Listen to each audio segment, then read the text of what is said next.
All right, welcome to the Smooth Brain Society. I am Sahid, and we are back. Today, we'll be talking to Asha Strom, who is a research associate in sport, exercise, and rehabilitation sciences at the University of Birmingham. Her main research focus is looking at biomarkers for mild traumatic brain injury, which is essentially a fancy word for concussions, with a focus on better rehabilitation. And yeah, welcome, Asha. Thank you for having me. It's quite the honor actually. Just knowing all the big names that have featured on your podcast, must be quite desperate if you want me on. But yeah, always an honor to hear. I actually no, I'm not desperate. I was desperate to have you on actually because I haven't spoken to anybody in the sports sciences field yet. It's done a lot of other work, and I thought that I should hit up the person who I know who does this work and who does it best. Considering you don't just come from a research side, but as a former representative footballer and former representative cricketer, you know a lot about sports. So I thought you'd be a great person to get on. Also, as for people who do not know the format of the show, we always have a co-host as well, just to help with the conversation questions and bring perspectives which I cannot think of as, I guess, one lone host. So, welcome, Kristen Crook. I'll let her introduce herself. Kia ora, I'm Kristen. I am a psych intern at Idea Services. We work with people with intellectual disabilities in the forensic space, but I have known Asha since we were at university together, kind of before she was doing all of the sport rehabilitation stuff. So I know a little bit more about her background, and hopefully I can just pull out some good questions and be here for moral support. That's the most important part, isn't it? The moral support. All right, Asha. Kristen knows a little bit about your background, but the listeners probably wouldn't. So if you could give us a little bit of a history lesson into yourself and how you ended up doing sports rehabilitation sciences in Birmingham. Yeah, of course. I guess for me, I think throughout high school, I sort of had this interest in biology, and that sort of led me to study biology at uni. So I studied at Victoria University of Wellington, and I did an undergrad in biology and psychology.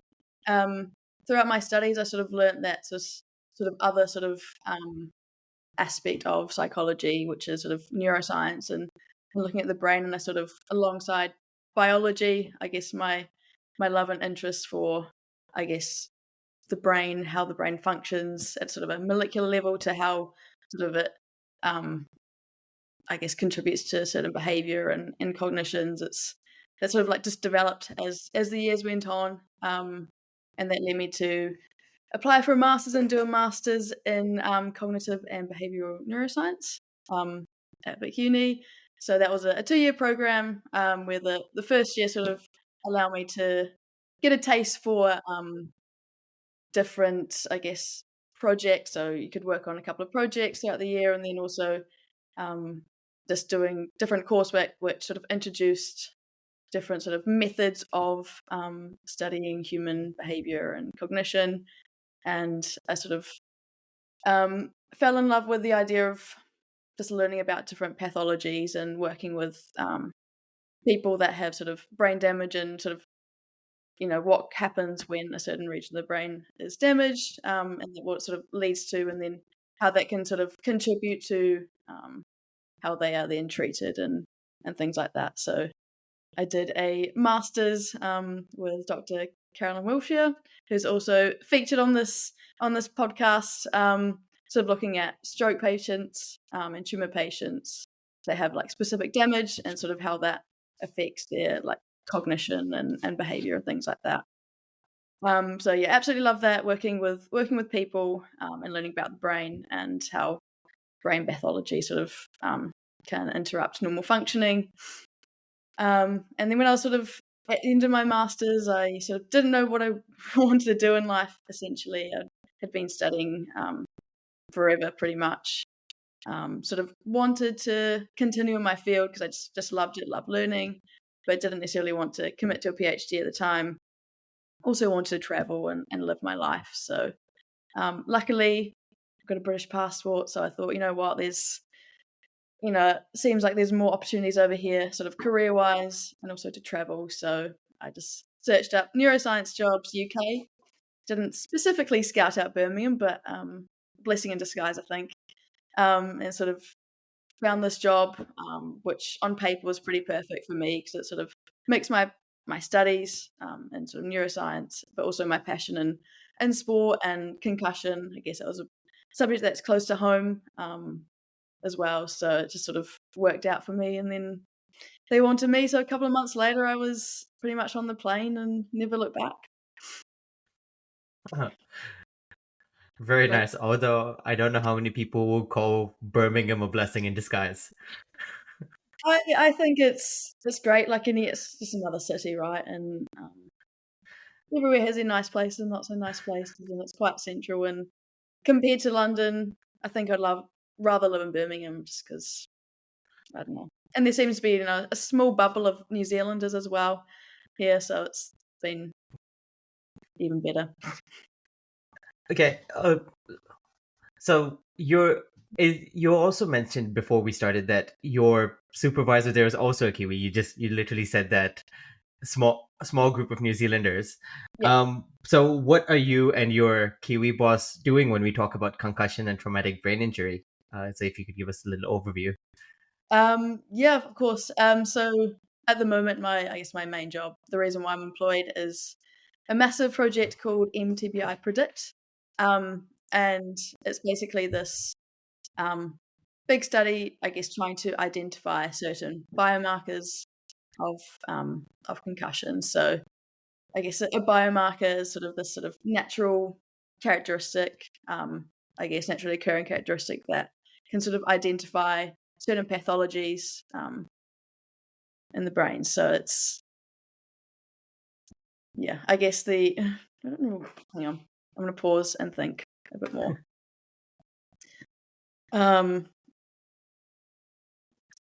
So what is MTBI stand for? MTBI stands for mild traumatic brain injury, or otherwise known as a concussion.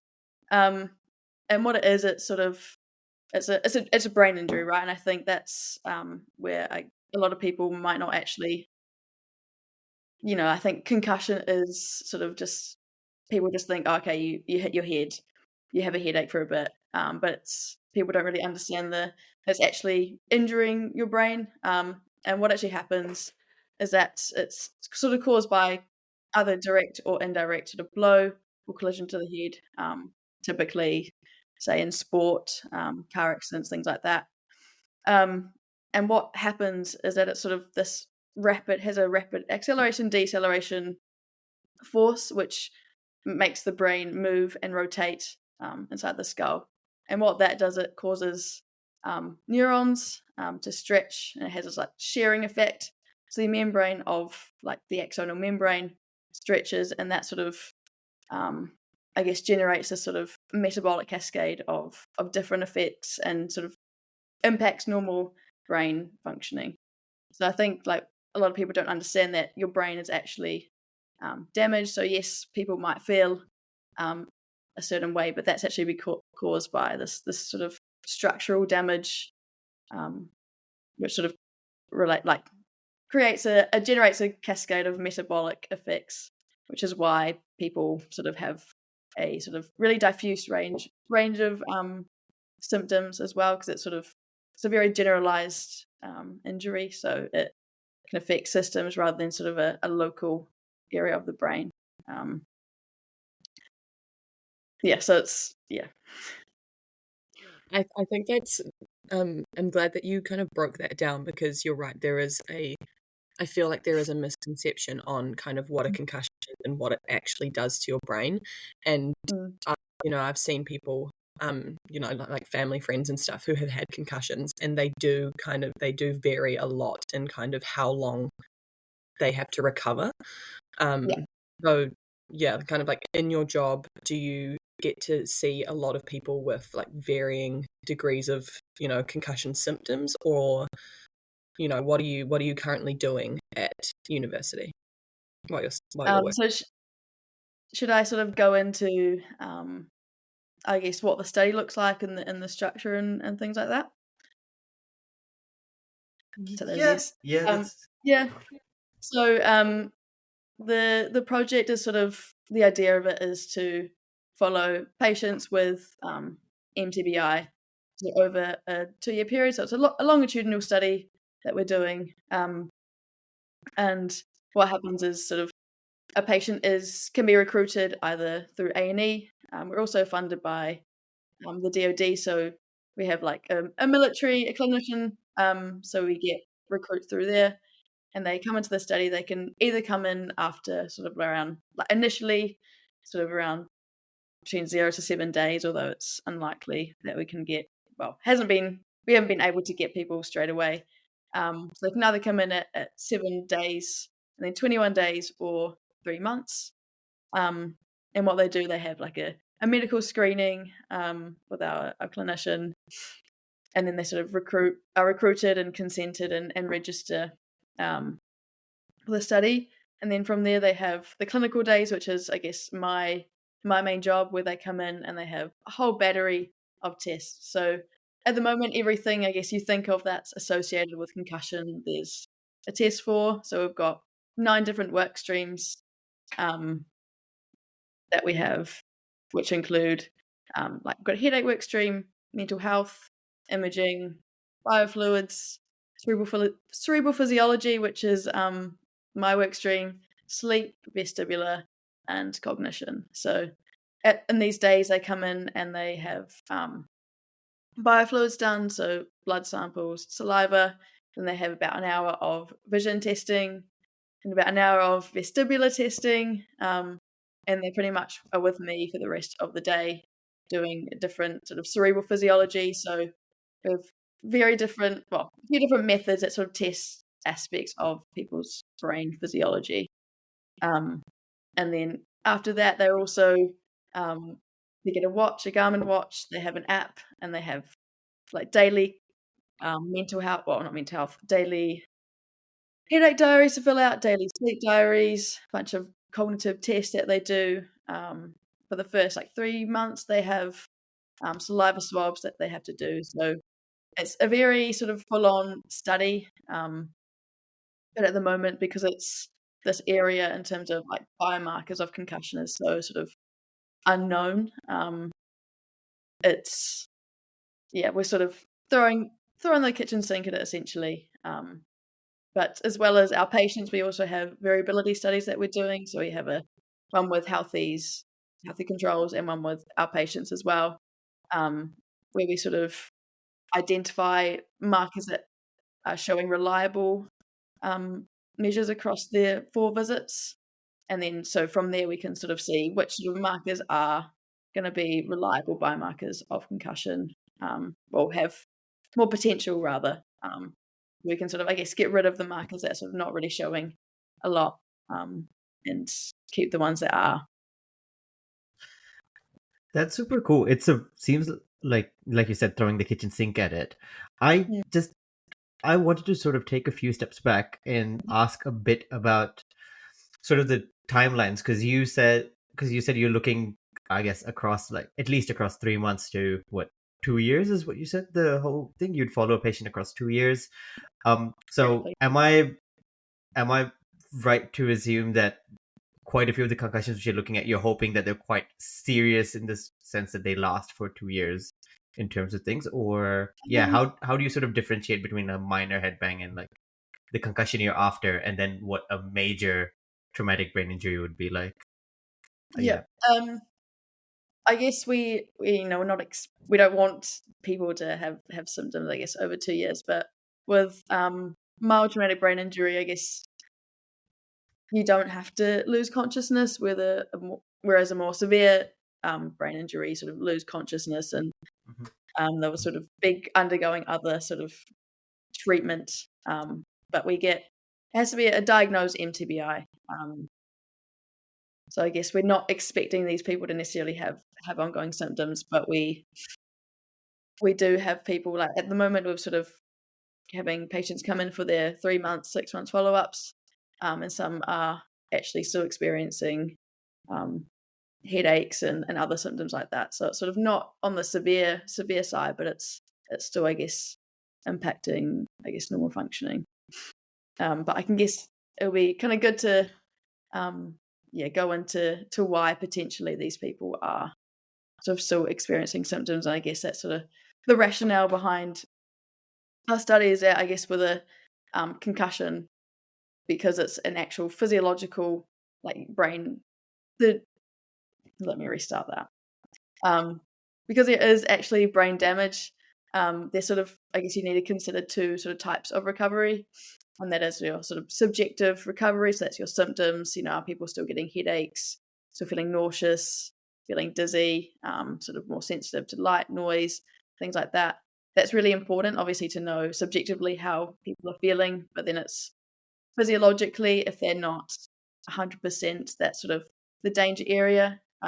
Some people can be asymptomatic, but still be depleted of this energy, because what happens in a concussion is a sort of this energy mismatch where your brain needs more ATP, more energy to sort of, I guess, get the brain back to its sort of homeostatic state, its resting state. But the sort of processes that are like metabolic processes that sort of provide that energy have been decompromised. So you sort of have this mismatch, this energy crisis, which I think people don't really understand. And even if people say that they're feeling better, as soon as sort of a change happens, sort of a change in systemic blood pressure, or someone goes outside, goes for a walk, when sort of like any sort of change, I guess, in the autonomic nervous system particularly changes, that's when things maybe start to sort of get worse for people. And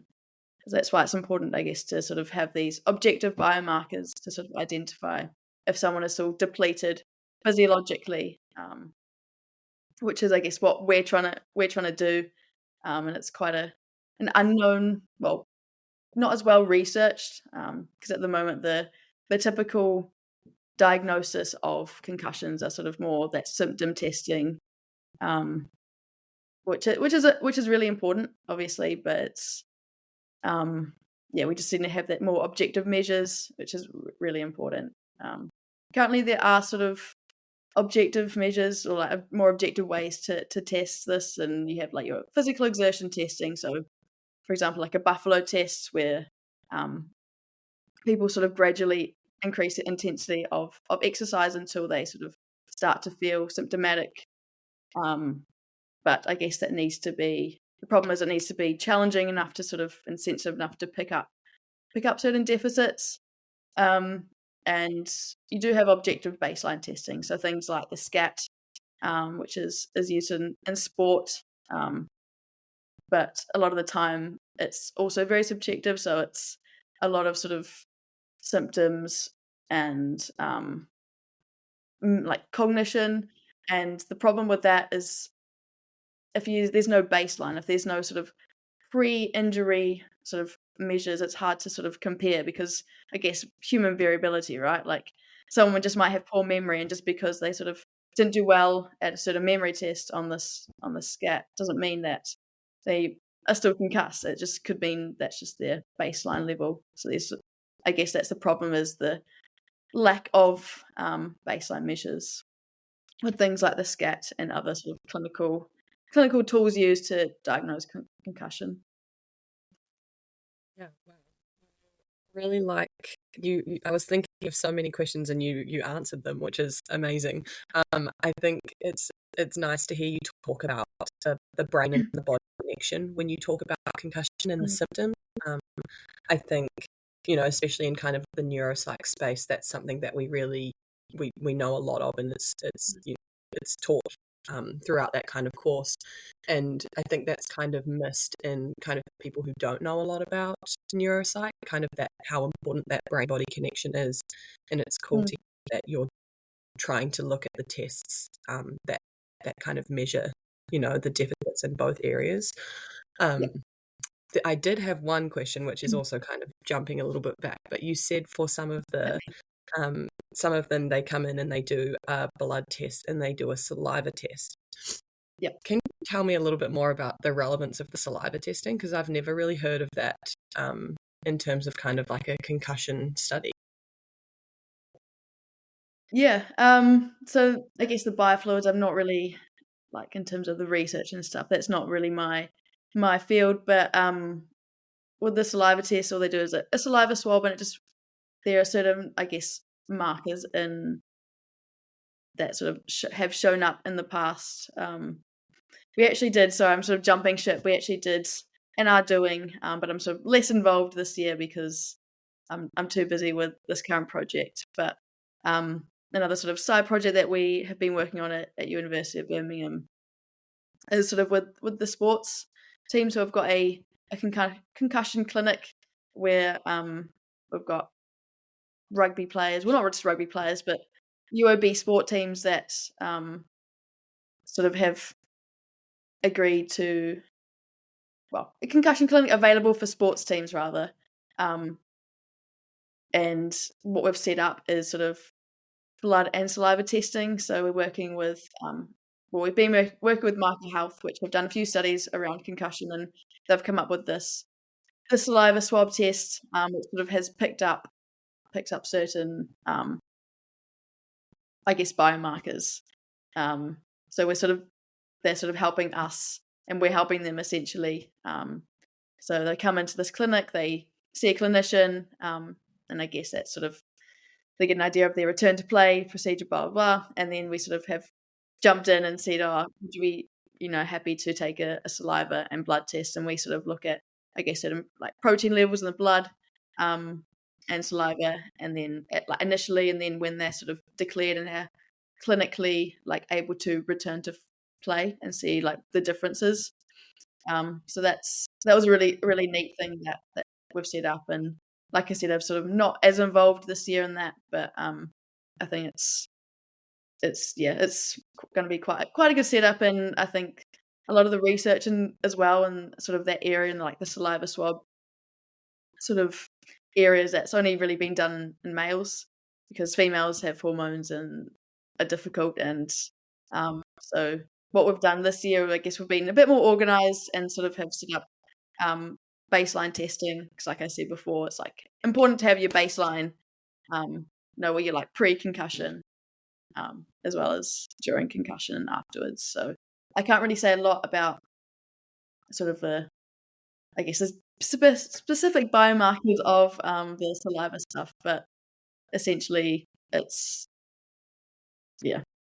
it's a neat thing to do. And I think also, going on a bit of a tangent, it's something that could potentially be used for pitch side testing. So a lot of the sort of changes or biomarkers that might be sort of significantly different from, not having a head injury or not being concussed, it's sort of within that acute period, that sort of like 24, 48-hour period. And I think one thing that we learned last year with that concussion study with the UOB sports teams is that a lot of our measures, especially our blood biomarkers, weren't really showing many significant differences. And that's because of like the sort of variation, and we weren't really getting people in that really acute phase, because I'd come in like a few days afterwards or a week afterwards into the clinic. So it wasn't really showing much in terms of how it differs. But that's, I guess, the nature of those sort of biomarkers, is that sort of they're only sort of different in that really acute period after a concussion. So I think things like with the saliva swabs, they could be something that's sort of implemented in pitch side. Say someone gets concussed in a game, or potentially like the head gets knocked in a game, they do saliva test or maybe a blood spot as well, just to pick up the initial sort of really samples rather in that acute stage that can, I guess, be more representative of what happens, I guess, metabolically, physiologically in that like straight after a concussion. So I think it's a really neat thing that could happen in the future and be a potential future application of that. So exciting stuff, and a lot of like cool research that can be done in that field as well. I will ask one question about that field, and then I promise we'll focus on your particular biomarkers. Yeah. Um, I find the saliva idea the most interesting because, yeah, like you said, you could do it pit side. Do Mm. you have? I'll open this up for both blood and saliva. Do you know of any one biomarker which has been associated more or less? I know it's not your study, so I don't expect you to, but do you have any idea? In terms of saliva, I'm not too sure what they specifically look at, but in terms of blood, I know that GFAP is probably, there are about like 3 or 4 that have been sort of looked at consistently in the research, but I know things like GFAP are quite sort of probably like shows the most reliable, I guess, findings in terms of concussion and that like initial differences. So having like significantly higher GFAP levels in the blood, sort of like around that acute stage. But then I guess the problem is that sort of drops off really quickly afterwards. So I can't really elaborate on Fair enough. any rationale behind that and what that might mean, but I know that's It sounds looked cool. at in research. And it sounds I think the fact that people were able to detect it, and potentially you could detect certain things pit side for sports, is probably very important. Sure. Especially because I have friends who play rugby, and most of them try to remember things like the date and the time of day and the week and things like that, just to be prepared in case they get knocked to answer the question without Yeah. it being said, to sort of beat a concussion test. Yeah. I don't know how effective they are at actually doing it. Yeah. But I guess it like is, with a lot of those things, it's like maybe initially they might not be able to fake it, but I guess it's in terms of athletes that sort of are eager to get back to play. A lot of the subjective testing they can, I guess, essentially make up in a way, potentially, and that's why it's sort of having more objective measures, having that like pre-concussion baseline measures are important. So they sort of aren't milking it a bit just to get back to play, because I think that's the danger area, right? When people are sort of in a low metabolic state, don't have like sufficient energy to do certain things, and it's just they're more vulnerable to getting another concussion. So say a lot of like, I guess there are different like phenotypes of concussion, and one of the sort of main system it sort of impacts is your vestibular system. So if they might be more susceptible to another concussion because it sort of might not orientate their body in space as well as they used to, and things like that. And then B, that when they get more concussions or even slighter head knocks, the effect is just worse, just exponentially worse, and then delays recovery. And you see people that sort of still have migraines, daily migraines after a few years after an MTBI. And I think just having that awareness that it is like an actual brain injury, and I think there's probably quite a few, but there's a rugby player recently who he won the World Cup for England back in the day. He's just recently been diagnosed with early onset dementia, and he doesn't remember winning the World Cup. There are photos of him celebrating with the trophy, things like that. So I think concussion is a hot topic definitely at the moment. I'm not saying that's because they happen more regularly. I think it's just the awareness of what they are, and that it's sort of been reflecting back on I guess how things were done back in the day, and how it was treated. It's sort of, you can see the cumulative effects of multiple, even just minor head knocks, especially in sport, like you said. So I think it's really important, the research that we're doing here and just all around the world, as well, and just sort of to change sort of that rehab treatment and actually consider it as an actual injury, and it should be taken seriously than it is. Yeah. It's not just a concussion, which is like the common phrase that people say, oh yeah, it was just a concussion, nothing major. But it's actually like, hold on, that is major, and it could actually have long-term effects if it's not treated properly. Yeah. For sure. Yeah. The interesting thing, which you've repeated by talking about the England player, but Hmm. I spoke to Josh Faulkner ages ago now. I think he was Oh, on yeah. this. He Shout was out. on this. He spoke about concussion a little bit. I think it was like the 6th or 7th episode, so ages ago. And Mm. I remember him talking about how he's seen a lot of people who've had these sort of mild traumatic brain injuries, and their symptoms have lasted for years compared to someone who's probably had a more severe brain injury times, Yeah. and they seem to have recovered better. And is there, and do you think a little bit of it is basically sort of because we think of it as just a concussion, that people sort of have that subjective feeling that they're fine without, and try to move on with their lives, Mm. I think, before completely recovering? Yeah, It plays I a think big it's role.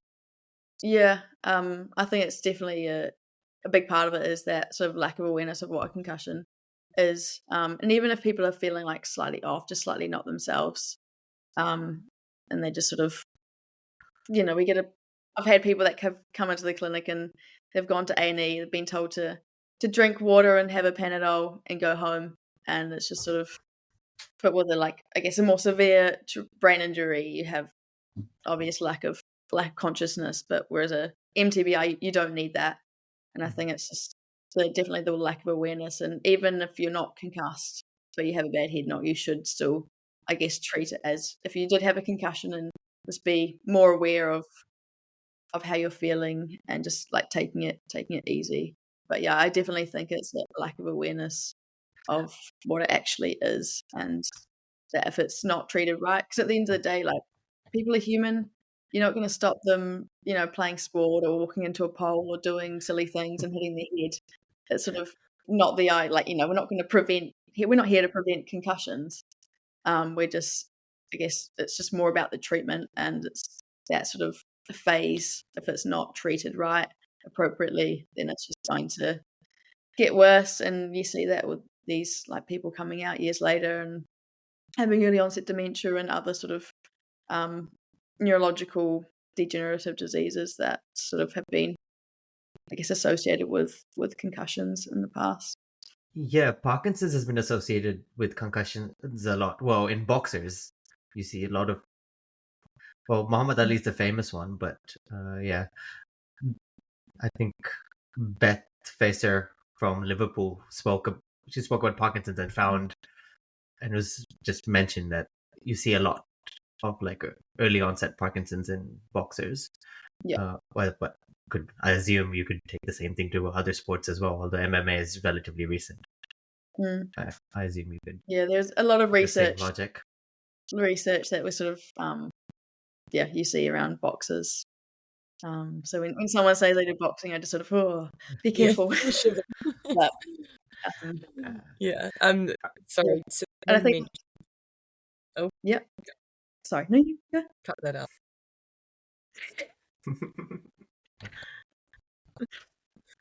You going? No, yeah. I was going to say, I guess, well, it's kind of related, not really necessarily to boxing, but in terms of, I guess boxers wear a lot of headgear, I guess rugby players and American football and things like that. I think there's a sort of misconception that sort of headgear is going to help in terms of concussion, but I guess it's sort of understanding the mechanism of a concussion, and it might help, external hemorrhage and things like that, external damage and things, but it's not going to stop your brain actually moving and rotating inside your skull. And I think, but even with boxing, it probably creates more of a target to hit the head, right? They've got a helmet, a headgear on. I'm going to hit them in the head; they'll be fine. So it's again sort of that misconception of what the mechanisms are of concussion. Yeah, I mean, the goal in boxing and stuff is to actually get a knockout, right? Which is a direct blow through the head, which causes you to lose consciousness. So it's just, when you think of a sport like that, where is the health and safety here? What? Yeah. It's actually, again, because we're on a completely different tangent here, but there's this other thing where boxing started more deaths started happening in boxing after they added gloves. Apparently, when it was bare knuckle, there were fewer deaths than when the gloves first came on because people then couldn't feel how hard they were punching, so they were going harder. Mm. I don't Interesting. know.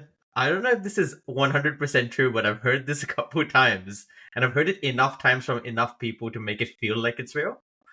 That like, Well, I mean, right? The more you say it, the more believable it is. So, especially if it comes out of your out of your mouth, Doctor. Yeah, yeah. Dr. Well, it's not my field, but the theory was basically you don't feel the hits as much on your hands, and therefore you can hit more times. Yeah, I guess. Um,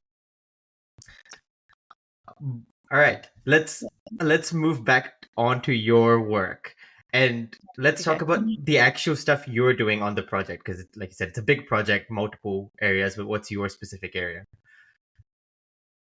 My specific area is cerebral physiology, and essentially we've got it's one work stream, but there's quite a few different sort of modalities and tests that we do, and I basically, I guess, the rationale behind this is like vascular responsiveness is a bit of a biomarker of vascular dysfunction, and I guess we can sort of just certain dysfunctions sort of revealed during tests that require movement. So it's sort of different functional testing. So we've got a few different modalities, like we said. So I guess the one, four.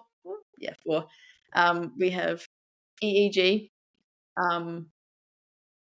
We have transcranial Doppler, which is sort of my sort of probably the one I'm most interested in, but sort of my main focus, which is essentially I wish I had a photo, but it's essentially we have a headset and we intonate and have a look at the cerebral blood flow from the middle cerebral artery in particular.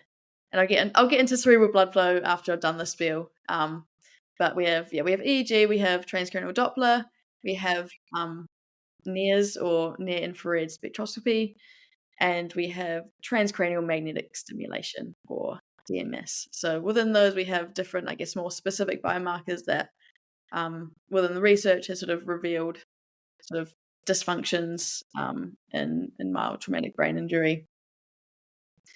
So it's a lot that we do and a lot we put the patients and the healthies through, but it's interesting. It's valuable, right? Oh, very, very, very. Yeah. Yeah. Yeah. I guess the one that I know. Continue. There you go. I was going to say, I think I probably have a picture of you doing the transcranial. What is it? Sorry. Yeah. Transcranial Doppler. Yeah. A little bit of a backstory. Before Asha moved to Birmingham, she was able to go to a Massey University in Wellington and conduct some kind of pilot study of the stuff that she is now doing in Birmingham. So it's actually really cool. That's just how New Zealand works. You know someone in a circle and you're able to just kind of do some really cool things within that. And she did a little pilot test on me, and it was actually really interesting. You get it's kind of like ultrasound gel, right? I don't want to take away from your kind of ultrasound gel. Yep. Yeah. And they just like put it on your head, but you will obviously know a lot more of the science behind it. It was, for me, it was like jelly in here, strap on the headset and look at the screen, but I didn't know what any of it meant, so I will leave that to you to fully kind of let us know, because you know a lot more. But just a little back, it was really cool. I've kind of forgot you were my guinea pig. Yeah. I guess transcranial Doppler is probably the one I sort of understand the most. And we have a few different, I guess, key biomarkers that we look at. But I guess it's sort of important to, I guess, the rationale behind the sort of functional testing that we do with Doppler. So I guess cerebral blood flow. Concussions sort of result in a sort of this interruption in or change in cerebral blood flow. But what happens is you have this sort of change going back to the axonal membrane. You have this sort of efflux of these potassium ions, and then the sort of influx of calcium. And what calcium does, it sort of promotes vasoconstriction, so it promotes your vessels to constrict, which reduces cerebral blood flow. So essentially you have this, like I said before, this energy crisis, this metabolic mismatch where you have this increased need for energy to pump the ions, pump the potassium ions back inside the cell against its normal gradient, whereas you don't have the things that sort of promote that, generate that energy, are sort of decompromised. And sort of when you have issues with cerebral blood flow, that's where you have where symptoms are sort of like headache, migraine, people feel nauseous, and that's because of sort of not this change in cerebral blood flow. So essentially we're looking at three main things that sort of relates to cerebral blood flow. So the first thing is excuse me, is cerebrovascular reactivity. And I guess that's the ability of your cerebral vessels to dilate and to constrict in response to physiological changes and demands. So what we do, we put this in this, then put patients in this sort of into hypercapnia, which is this increase of carbon dioxide.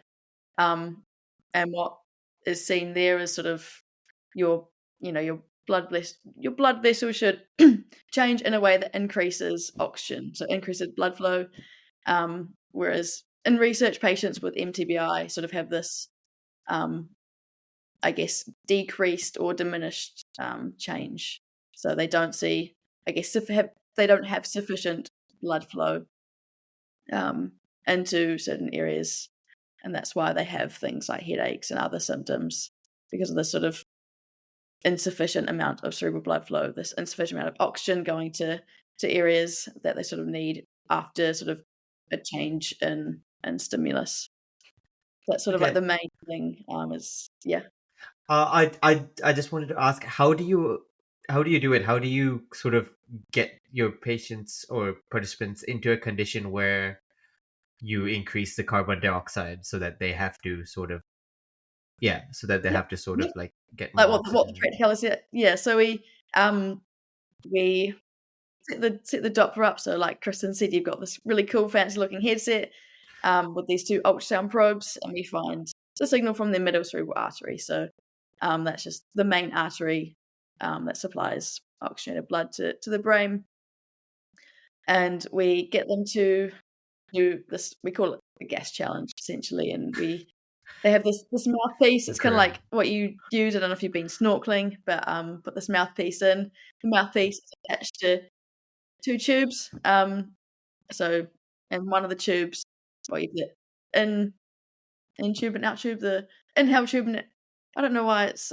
I think there's a specific word for it, but one of the tubes is attached to this bag of gas, and in the gas, I guess it's important to remind them as well. It's the same oxygen content. We're not depriving them of oxygen. It's just slightly higher carbon dioxide that we put into this bag. And with the bag, it has like a little nozzle that we can turn on and off, which controls the airflow. And then we have the tube that they exhale out of. So we essentially set them up sitting nice and comfy enough for the situation. All wired up. They've got a blood pressure machine, I guess, attached to them as well. So they're all wired up. They have this mouthpiece in, gas bag on, headset on, and they breathe normal room air for a bit, because obviously it's important to have that baseline measure to see what their cerebral blood flow is like at rest. And then we are able to turn the bag on. That just changes where air's flowing in from, and they sit and breathe this gas mixture for 4 minutes as well, and then turn it off. And then we also get them to do another sort of procedure which has the opposite effect of the gas. So they get them to sort of, I guess, hyperventilate, which has the opposite effect. So then we see the cerebral blood flow decrease when they do that. So it's quite I know it sounds a bit intimidating, but it's a lot of the time people are fine, and it's just mainly people don't even necessarily notice a difference in what they're breathing. So yeah. Yeah. So just for like my clarification, I'm guessing that someone with a concussion, they won't be able to control that change as much as I'd say like a baseline like a normal participant or non-concussed participant would be able to in terms of like their arteries. Sorry, yeah, the cerebral blood vessels sort of like expanding and contracting based on the oxygen, right? Yeah, I mean, I guess it's just a natural physiological occurrence, right? So I guess what research suggests, we're not like don't really know with what we'll find. I guess Oh, what okay. research is suggesting is that they have this sort of diminished, decreased effect from baseline, and that sort of can explain some of the symptoms they're experiencing.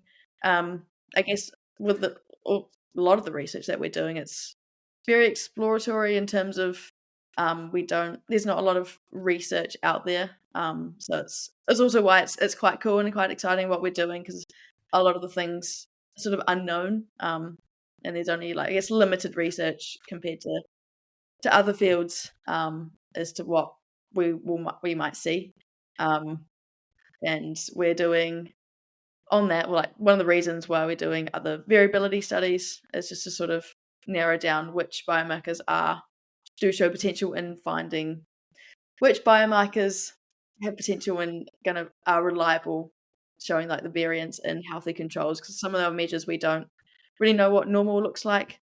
So we sort of have healthy controls come in. We've actually just finished that study, which is a small milestone, which is great. And the healthy controls, they do 4 visits over 2 weeks, the exact same tests, trying to keep it as consistent as we can, to try and identify which biomarkers are, I guess, showing variability consistently. So it's identifying what normal is to then identify what abnormal is in our MTBI population. I still find it so funny that we don't know a baseline yet in terms of I feel people have been having concussions for so long that you would have thought, that you have some sort of idea of what changes or how a non-concussed physiology looks like, that you could be looking at Yeah. something And I guess different. it's hard because you're working with people in physiology and everyone is different, like depending on your demographic, like anything can sort of impact someone's physiology, like medication, like just any sort of external substances, I guess. And it's just like exercise, fitness, blood pressure. It's sort of, because concussion is a thing where it's a very diffuse generalized injury where systems are impacted, and just because one system might be impacted more, it just sort of then accumulates to other systems, and that's why you see a range of symptoms, and it varies from person to person. So it's sort of hard to identify without these baselines, and that's I guess why we're trying to be as consistent as possible and doing these variability studies, to sort of, I guess that will help, I guess, identify and individualize certain pathological sort of impacts of concussion, and just sort of identify what normal is. Yeah. You had said three things, and I cut you off for one. So let's talk about the other two now. Yes. So we just touched on cerebrovascular activity. Yeah. I guess the other thing, the Next second thing. thing that we do with transcranial Doppler is, other, I guess, biomarker that we're looking at is cerebral autoregulation, and that's just how, I guess, the brain vasculature sort of responds to changes in systemic blood flow. Not systemic blood flow. So I'm going to restart that. You can edit that. So cerebral autoregulation is how the brain vasculature responds to changes in systemic blood pressure throughout the body. So I guess, like I said before, someone might feel fine, and then as soon as they say stand up or do some exercise, sort of that change in blood pressure throughout the body, that's when they sort of experience these symptoms. So with that, after they do the gas challenge, we get them to do a few things that just change their blood pressure. So firstly, we get them just to stand up and just hold that stand for 2 minutes, and then we get them to essentially squat and stand for 5 minutes.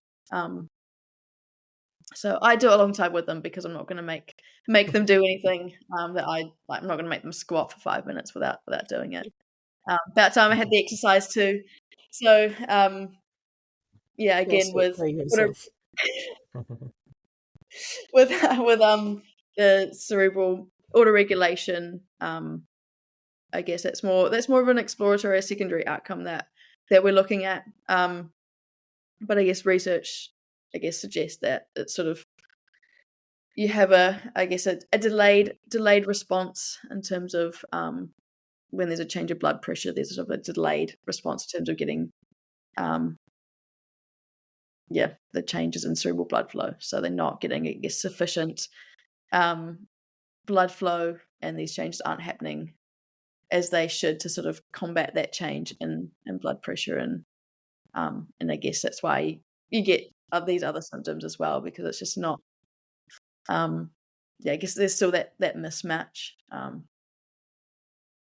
So that's sort of more of an exploratory thing, but it's and I think the challenge with that at the moment for us is I think there's no research out there of how to actually measure and process that data. So that's a whole nother can of worms that we sort of need to figure out, is actually how to process the autoregulation stuff. So that's through water regulation, squatting and standing. Is that sorry, I'm thinking as I go, but when there's kind of that delay in people who have concussions, or kind of that's kind of what the data is showing, is that kind of is similar for when you get head rush if you stand up too quickly, or is that the opposite? Is that when it's actually, is that when there's a delay and then you have that sensation of maybe, I mean, I don't know if anyone else, but like your vision might go a little bit blurry and you feel a little bit wobbly? Is that kind of the I guess it's similar to that, right? It's just sort of like there's a moment of there's like sudden change of blood pressure, and sort of then it sort of impacts your brain has, I guess, got some catching up to do. So I guess you can consider it to be something like that, for sure. Do you have a helmet on while you're doing the squats along with them, or No? So they're doing it with weights and you're not? Essentially, they've got a mouthpiece in, they've got this headset on, which is annoying. They've got all these wires attached to them with the blood pressure, because obviously it's important that we measure blood pressure continuously while they do that. So they definitely have it worse than me. Although I tend to do it twice a day, but I'd rather do it twice a day than do it with a mouthpiece. But everything they've experienced, I've also experienced as well. And I think it's, we do warn them that they'll do some light exercise, and obviously if they do want to stop, that is allowed. Yeah, because I was wondering, like you mentioned variability a lot, and I feel fitness would be a big factor in how, particularly the exercise side of things, would show up in brain activity. But I'm guessing you haven't actually done much data analysis for it just yet to see. But I feel you'd be taking note of those things as well, right? Of like one of your participants' fitness. So we, a lot of, like I said before, like there's a lot of things that affects physiology. So we make note of everything, I guess, that sort of might impact them. We tell them not to have caffeine, things like that as well, before coming in, and all of our tests done in a specific order. So we know which tests are done before lunch and after lunch and things like that, and we sort of take note of other, I guess, because they have like thorough medical history done before, and we sort of are aware of certain things that might impact them, whether they have asthma, things, just other sort of things that can confound or, I guess, have some sort of contribution in explaining certain physiological effects. So fitness, is a big thing. Yeah, because I was thinking back to how you said you first do the gas test and then this one, and I was thinking, it would probably be you'd see a lot weirder results if you had got people to exercise first and then try to get them to do like Yeah. gestures to where they. It's very full on. They do have lunch after that. They do have like at least an hour break and have lunch after that. So it's a very well deserved, say the least. So, and number 3. Number 3 is something called neurovascular coupling, and that's, I guess, describes the relationship between local neural activity and subsequent changes in, again, cerebral blood flow. And I guess it ensures that there is the oxygen supply, I guess, supplies the demand in areas with increased sort of neuronal activity. So I guess the areas of your brain that are more active, blood vessels will dilate in that area to sort of get more blood, get more ATP, oxygen to it, compared to areas that are not so active. And for this test, well, for this biomarker, we use NIRS, or near infrared spectroscopy. We have a combined NIRS EEG. So NIRS, it uses near infrared light to sort of measure the changes in cerebral hemodynamics in the brain. And we look at that during, they do this cognitive task. So they have that sort of like mental cognitive demand, and then as well as a physical task.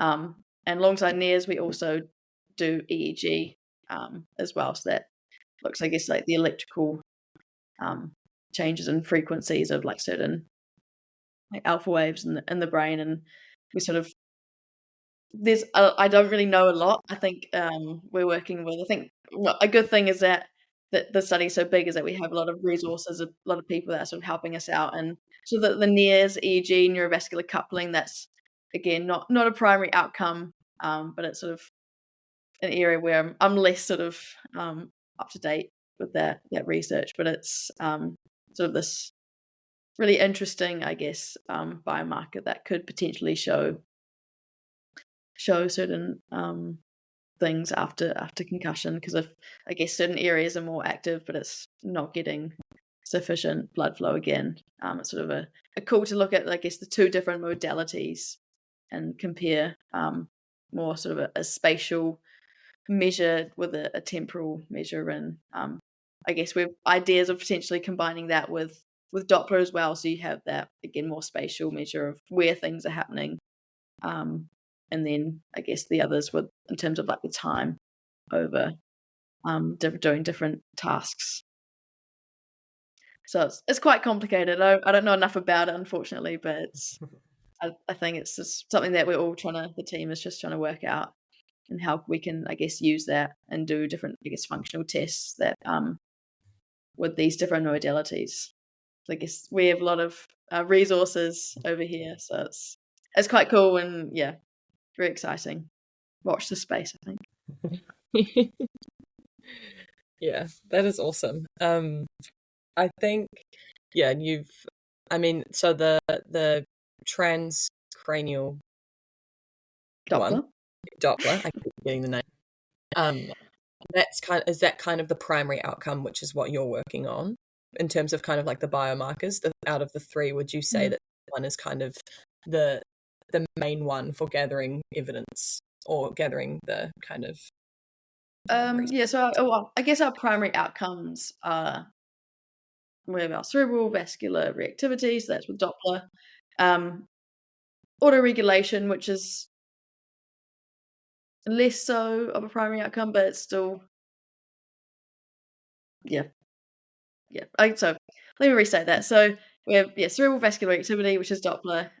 We have NIRS, so not necessarily looking at neurovascular coupling, but just using NIRS as a primary outcome to look at the cerebral hemodynamics, I guess the changes in deoxygenated, oxygenated blood, and we have TMS as well, which is I haven't, I guess, tapped into.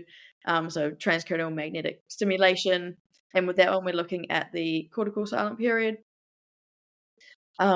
which is, I guess, the brief moment where there's sort of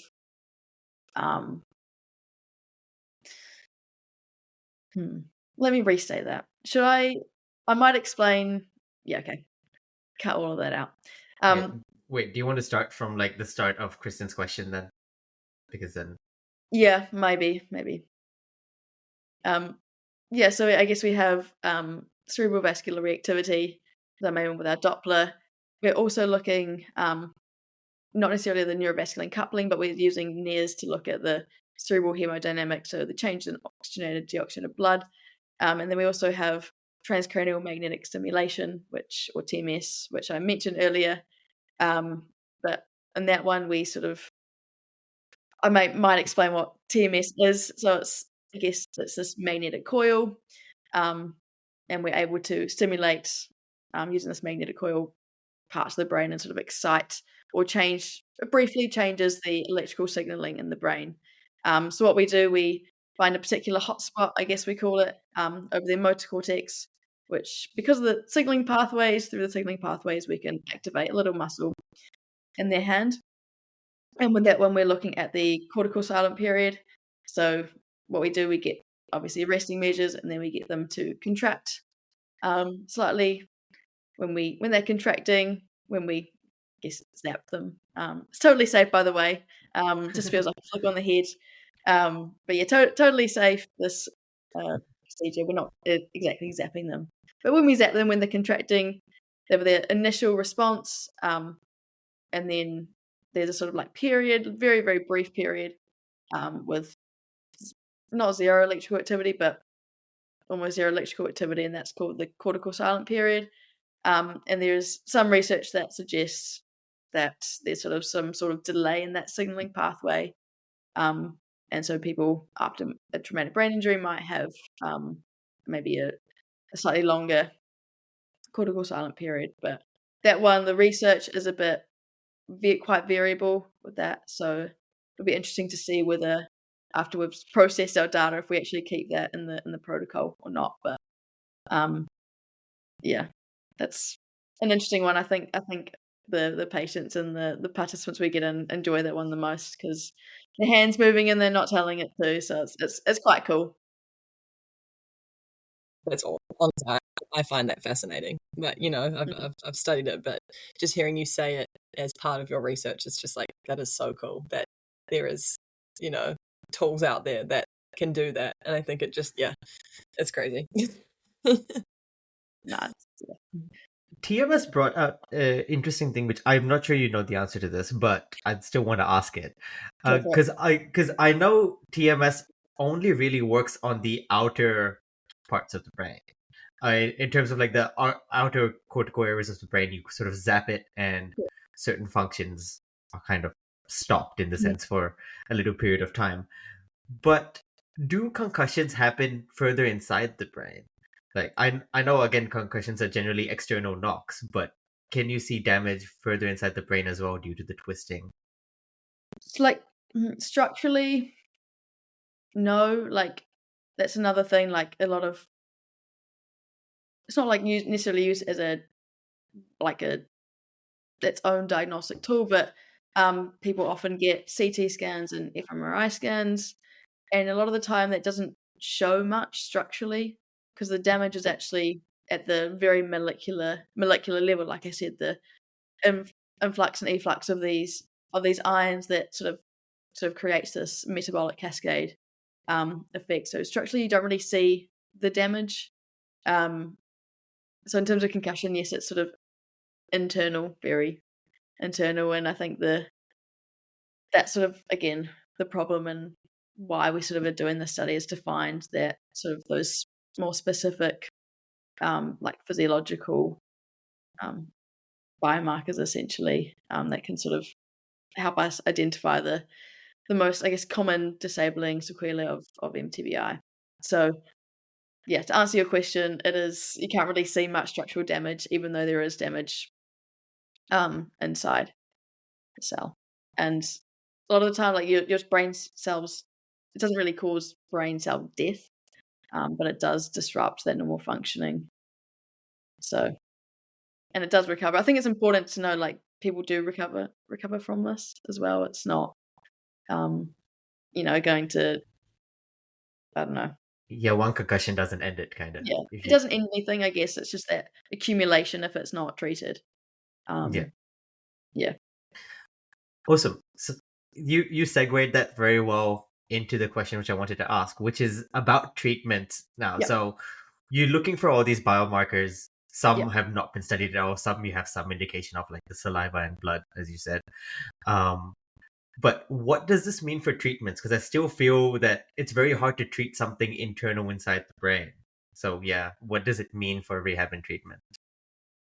That's a very good question. And I guess can think of it as like you have different, I guess, phenotypes of concussion. And like I said before, it's based off the different systems that are impacted, and a lot of the time multiple systems are impacted. And like things like with issues with cerebral blood flow, that's usually you have, I guess, more of a headache phenotype where the main, I guess, symptom is headache. So if we the idea is that if we find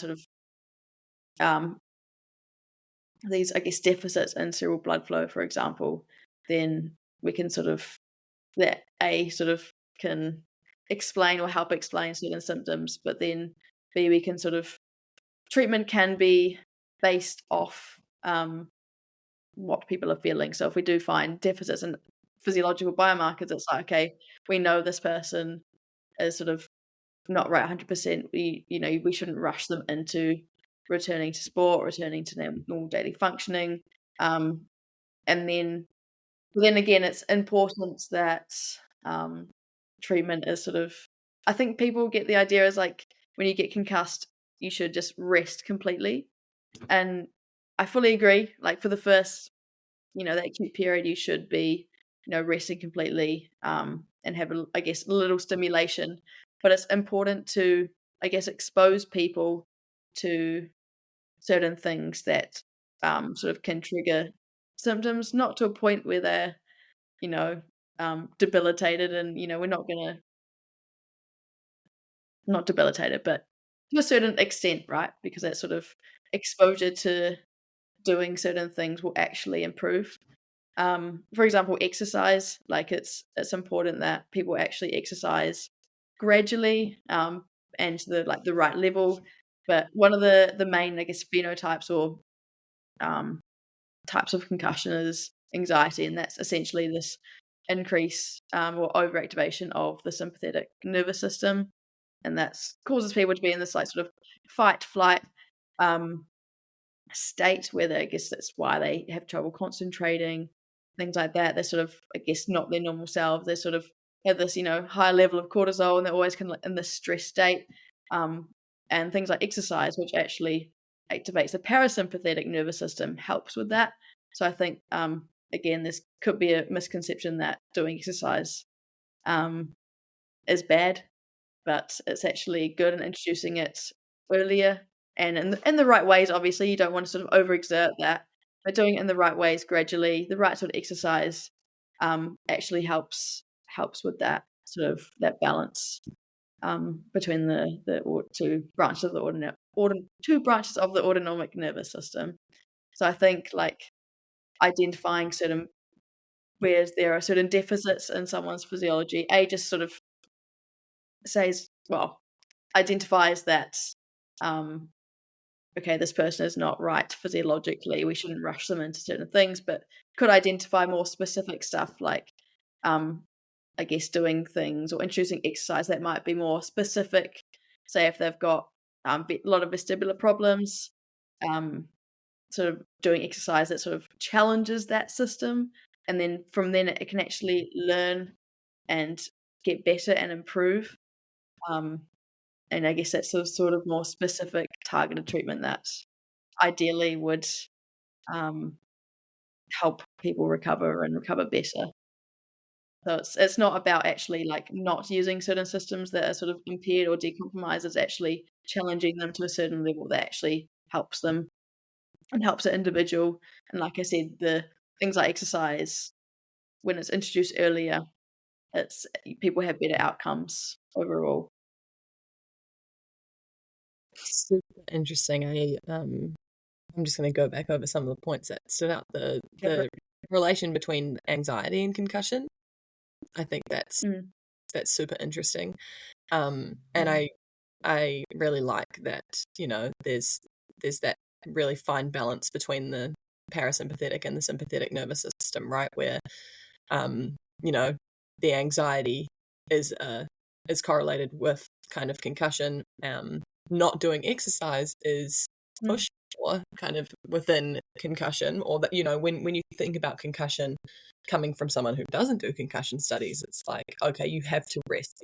You shouldn't be doing any type of exercise, right? As you said, but finding that balance and actually doing a little bit of exercise in the right way counteract that anxiety, which will make you feel better. Like it's simple when you said it perfectly, but actually in hindsight, I just think that's really cool stuff that you're doing, and the research that you're doing. It's great. Yeah, it's I think I'm quite passionate about it, obviously, but I think it's really important, especially as not really doing any team sports at the moment, but having experienced few concussions myself and teammates, and I think mental health is a massive thing, as well, especially for athletes, and knowing that they can't do what they love to do all the time.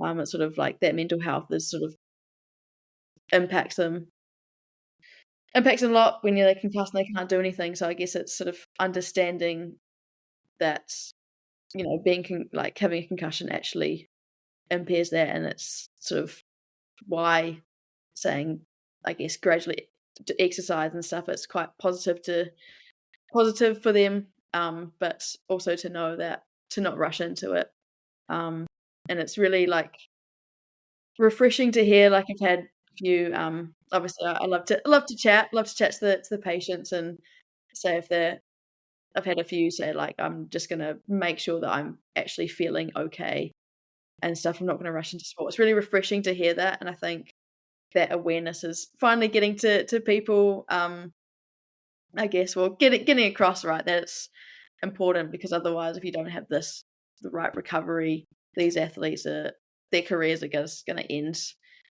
sooner than expected. So it's really important to consider that mental health, and that the anxiety that they might be feeling, or stress or things like that, actually has a physiological, I guess, mechanism as well, not just sort of I guess their mental state. So it's sort of good to objectify things, but also important to have your subjective people. Yeah, a bit biased, can you tell? But no, it's not. It's really important to consider that.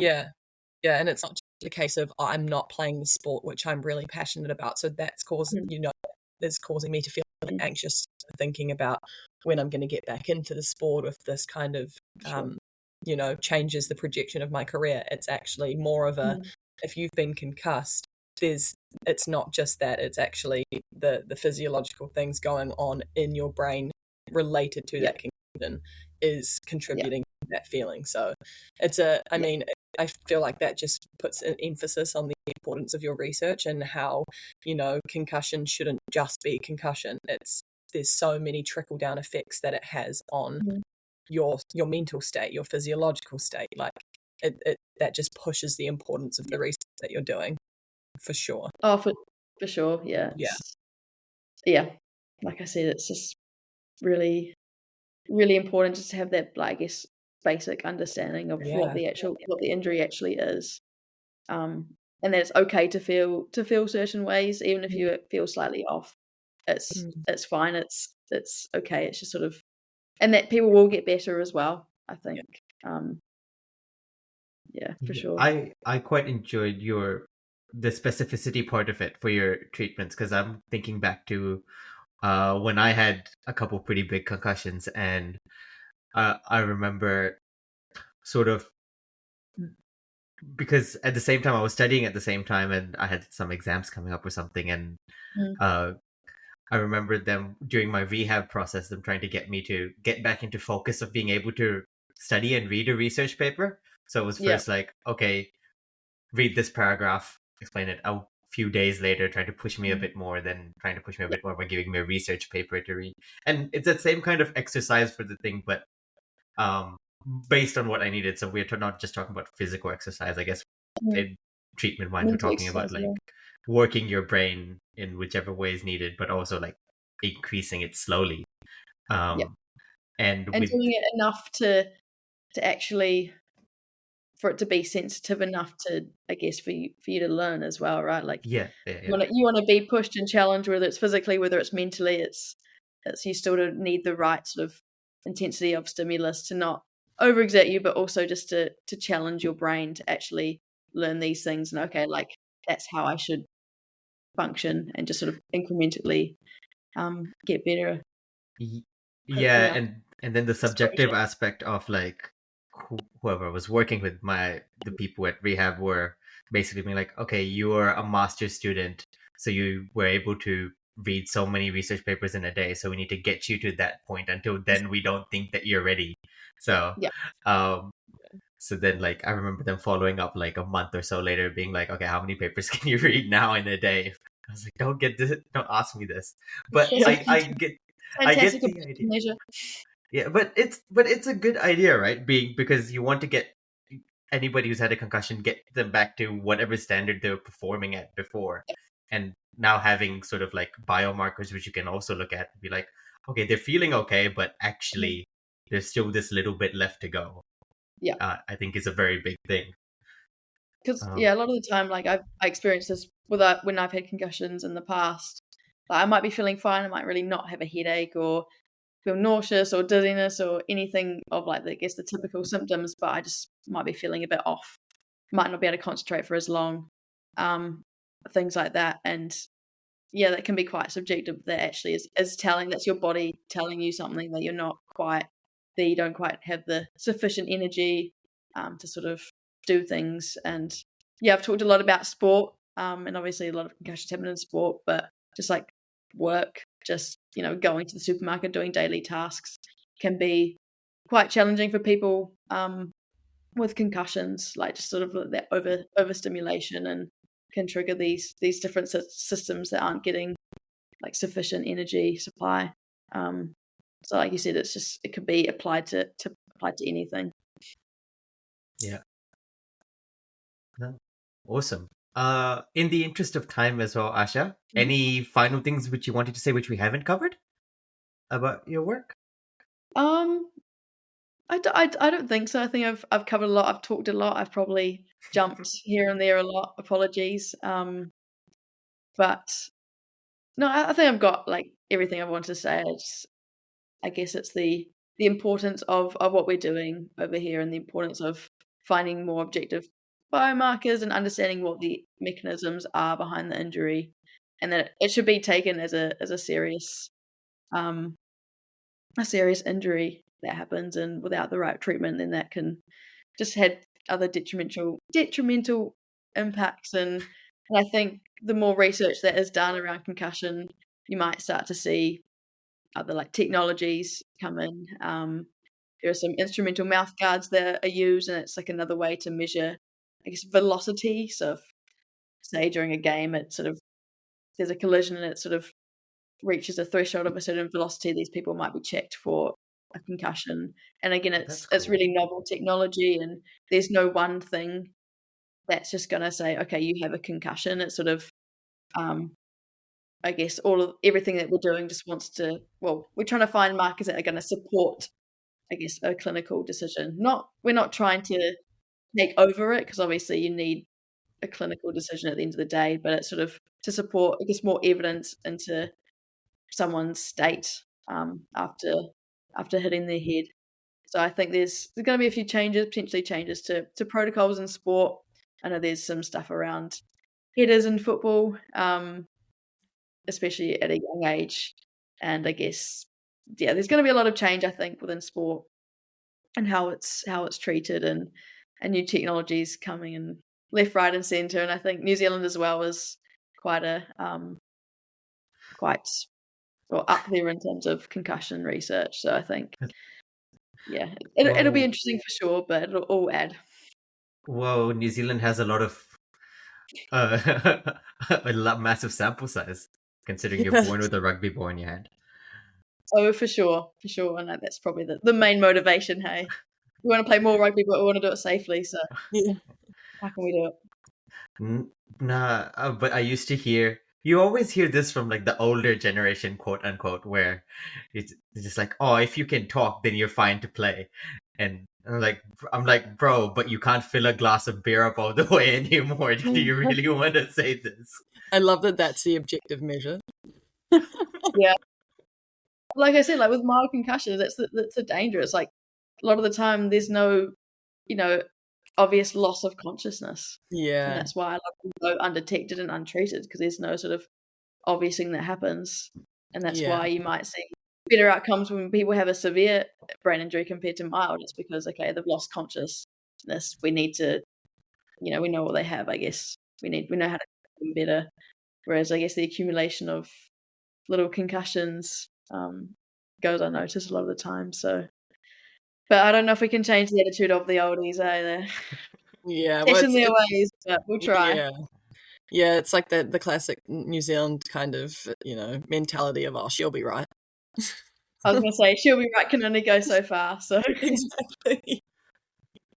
all the way to Birmingham, apparently. Yeah. Halfway around the world. Yeah. Oh, gosh. Awesome. Like- No. All right. In that case, final thoughts, Kristen? I have learned a lot more. I know that I've kind of spoken to you a lot about the work that you do, but I think it's really cool to kind of hear you speak about it and be so passionate and knowledgeable on it. And as you said, watch the space. Like you're doing some awesome stuff, and I think it really highlights just how you should take care of yourself in sport and throughout injury, and that in the background there is work being done to make sure that it is done safely and the treatment is right for the injury that you have. So thank you for enlightening me. It's awesome. I'm proud of you. Well, thank you for listening, team. It's cool to talk about something you're passionate about, an important topic. So thank you for listening. Thank you for having me. It's been a pleasure as always. Asha, no, thank you for coming on. One last question, which we ask every guest. Oh gosh. If you had one piece of advice to leave the audience with, what would it be? In life or within concussion? In life, whatever. You're a well-traveled person with 2 passports. Tell us what you've learned. In life, my one piece of advice is listen to more ABBA. I could have. Well, You're I- related. You were going to say that. I've got to There throw were- ABBA in somehow, right? There's rumors that you're related to them. Yeah, I've heard them too, and I fully believe that I am. Fair enough. I'll find some objective biomarkers somewhere. Go back Yeah. far enough. No, I guess in life, take your opportunities. I mean, I applied for a job on the whim that I didn't think I would necessarily get, and it's led me to, take a leap of faith across the world. And I feel like I'm contributing somewhat to society and just living my life. And yeah, just take opportunities. You regret the things you don't do. So. And another piece of advice: listen to the Smooth Brain Society podcast. There we go. There we go. There we go. Listen to us, follow, like, subscribe, all those things. Exactly. Sign up to our Patreon. You know what to do. You know it by now. No, thank you guys. Thanks so much again, and yeah, thank you everyone for listening. Oh, one last thing. While you were talking, I did look up, and apparently, there were no recorded deaths in bare knuckle boxing. Wow. Although a lot of the rules were that you could not hit the head, which I guess is Okay. different, which makes it a difference. But yeah, there you go. Just wanted to say that factually we figured that out. Okay. You didn't Yeah. notice you do that. Yeah, I can multitask, I guess. Awesome. Well- But yeah, thanks guys, and thanks everyone. Bye. Thank you.